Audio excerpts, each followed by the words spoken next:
Hola, muy buenos días. El tema que voy a exponer hoy es el aprendizaje significativo. Yo soy Marcella Posadas Nieves. Soy estudiante de la Facultad de Estudios Superiores Iztacala de la Universidad Nacional Autónoma de México en el sistema de Universidad Abierta y Educación a Distancia. Estoy haciendo esta presentación para el módulo 0404, propedéutica en el campo del desarrollo humano y educativo. Pertenezco al grupo 9437 y comenzamos. A modo de introducción, en la actualidad la enseñanza y el aprendizaje suele enfocarse en términos de estímulos, respuestas y refuerzos, no de significados.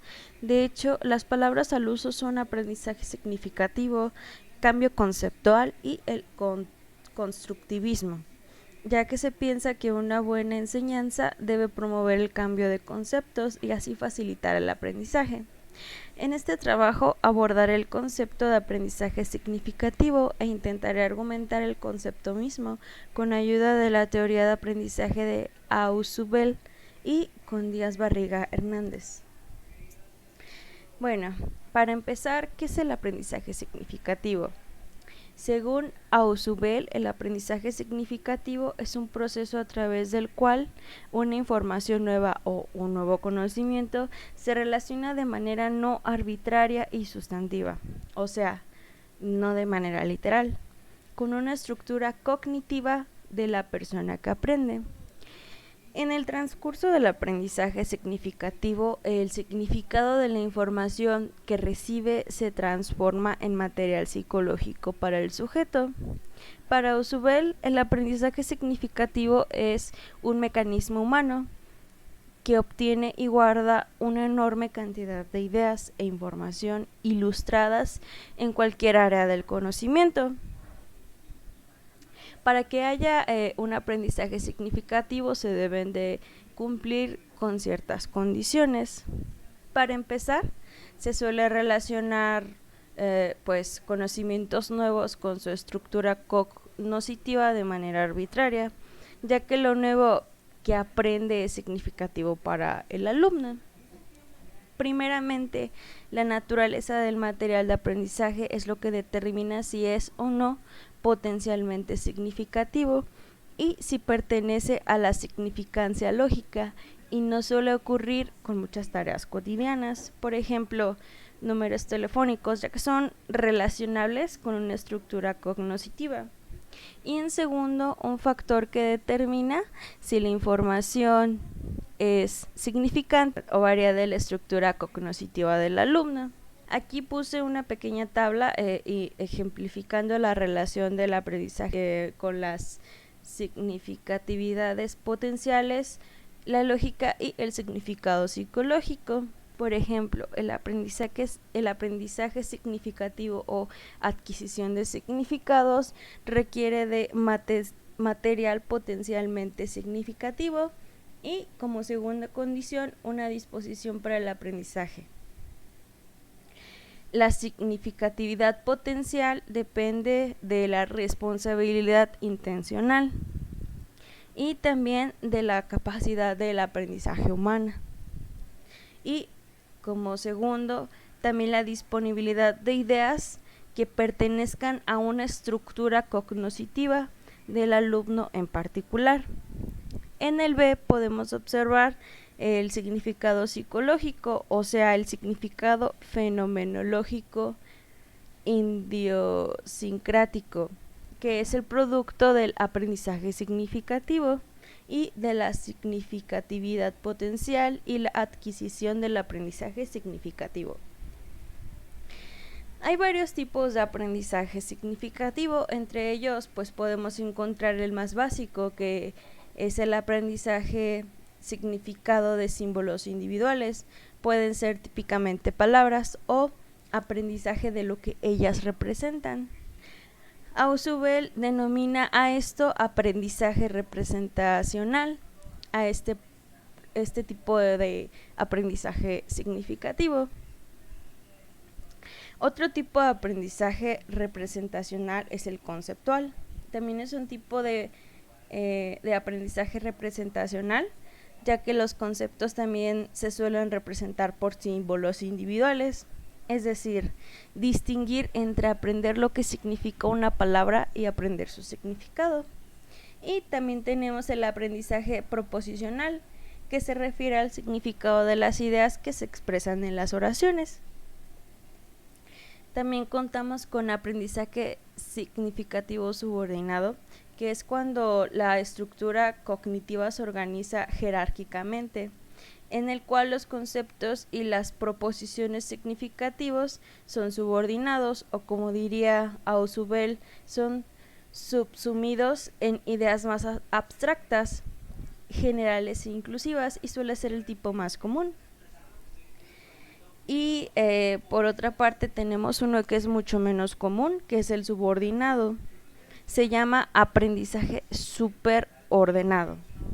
Es muy importante en la formación de conceptos y en la unificación y reconciliación integradora de proposiciones aparentemente no relacionadas o conflictivas. Y por último tenemos el aprendizaje combinatorio. No tiene una asociación o no asociación, ya que el nuevo material es potencialmente relevante. Interactúa con los componentes generales que se encuentran en la estructura cognitiva del alumno. Principalmente es una proposición seguida de conceptos. La importancia del aprendizaje significativo en la adquisición del conocimiento. Como ya hemos visto, tiene suma importancia en el proceso de aprendizaje, ya que es un mecanismo por excelencia para adquirir y almacenar información e ideas en grandes volúmenes, además de ser eficaz para un procesamiento y un almacenamiento, ya que relaciona intencionalmente el material significativo a ideas establecidas en la estructura cognitiva del niño. Significado de denotativo y connotativo. Para empezar, el significado denotativo se usa para definir la realidad tal y como es. Un ejemplo es burro, significado denotativo, de borrico, de asno, de animal. El significado connotativo nos indica una realidad que ha pasado por el filtro de la subjetividad y, por lo tanto, no refleja la realidad de forma llana y directa. Otra vez volvemos al ejemplo de burro, significado connotativo, hombre o niño bruto o incivil. El aprendizaje significativo y aprendizaje por repetición. La principal diferencia entre estos dos tipos de aprendizaje es que el primero relaciona la nueva información con lo que el sujeto ya sabe y también es relevante para él, por lo mismo que su intención está entre la nueva información y sus múltiples relaciones se establecen entre cosas ya conocidos, y cuando aprende por repetición el sujeto se limita a la memoria y sus intenciones realmente son pocas. Los procesos del aprendizaje significativo. Para ilustrarlo un poquito mejor, decidí poner una tabla de Schwell donde nos indica pues las fases que debe de llevar. En la fase inicial, pues los hechos son las partes de la información que están aislados conceptualmente, se memorizan los hechos, el procedimiento es global, o sea que es de escaso conocimiento específico, usan estrategias generales, uso de conocimientos de otro dominio. También la información adquirida es concreta y vinculada a un contexto específico. También ocurre en forma simple de aprendizaje, condicionamiento, aprendizaje verbal y estrategias mnemónicas. Gradualmente se forma una visión globalizada del dominio. También tiene un uso del conocimiento previo, analogías con otro dominio, inclusive. En la fase intermedia se forman estructuras a partir de partes aisladas.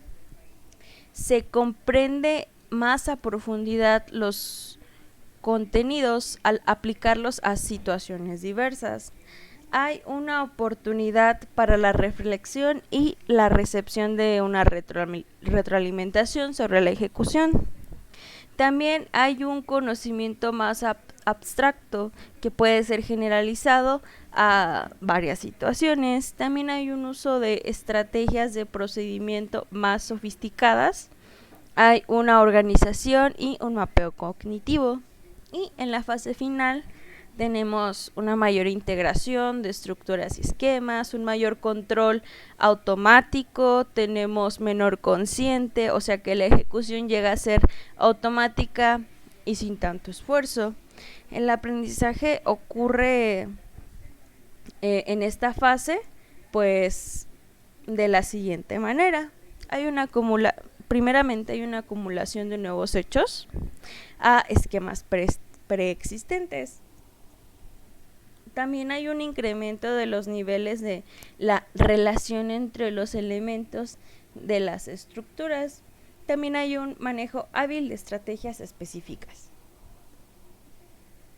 Los procesos del aprendizaje por repetición se dan por medio de la necesidad de una interiorización y la capacidad de reproducir una idea al pie de la letra.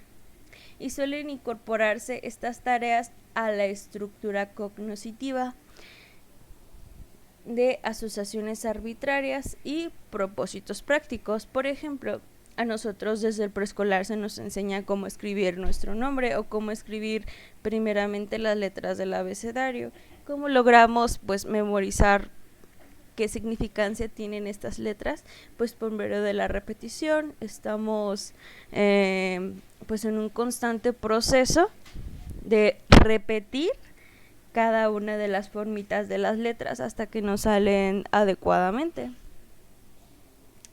Y cuando se incorporan de manera discreta, se debe de tener en cuenta que la mente no es eficaz para retener esta clase de información a largo plazo y al pie de la letra.